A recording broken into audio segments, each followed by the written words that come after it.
taken control of your life, most people would say yes. Our speaker today has a unique view on what it means to take control. Andy has an MA in experimental psychology, an MA in social psychology, and a PhD in social psychology. But he's most proud of his BS in mathematics. Would you please join me in welcoming Andy Finn?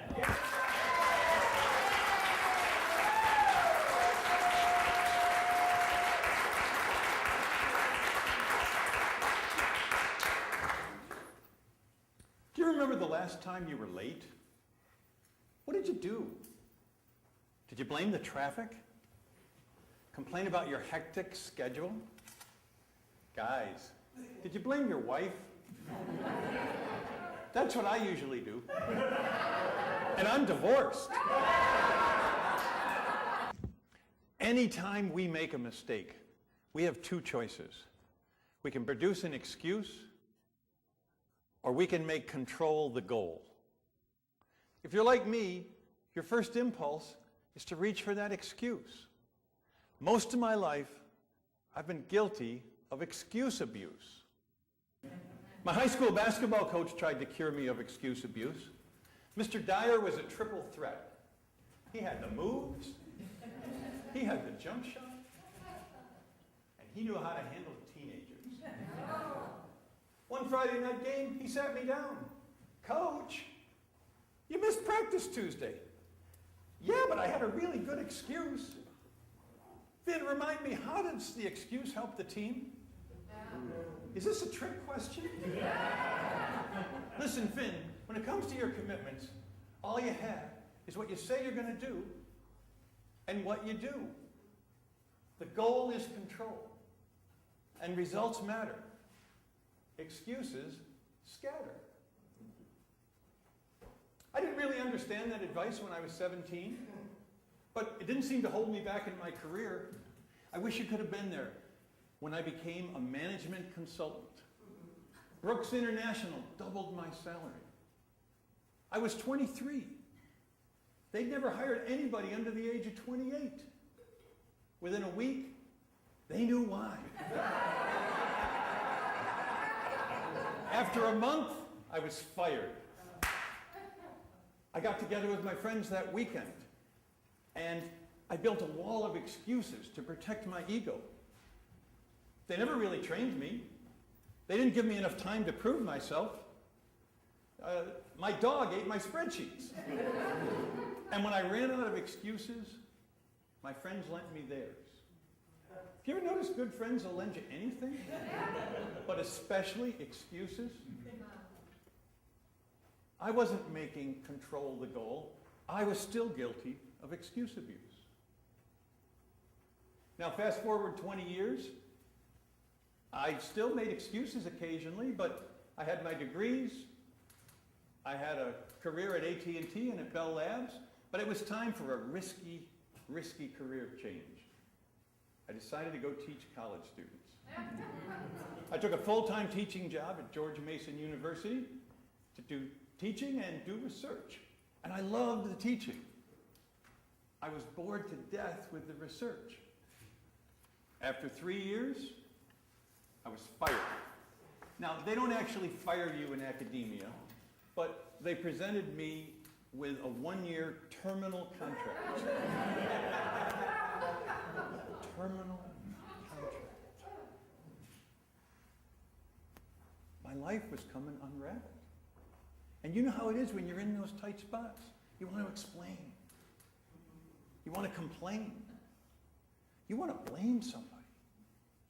I knew if I got together with my friends that weekend, it would be one big excuse fest.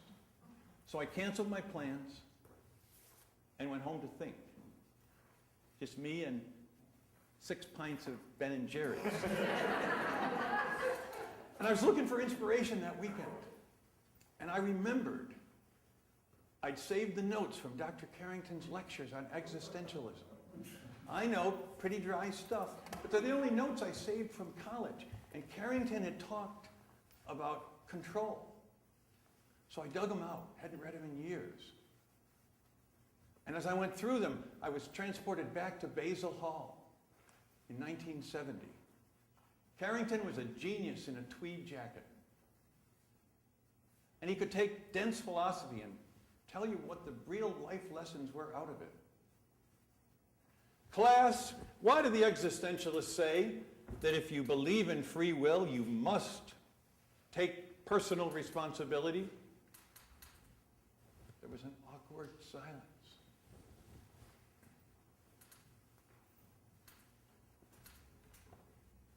Finally, he spoke.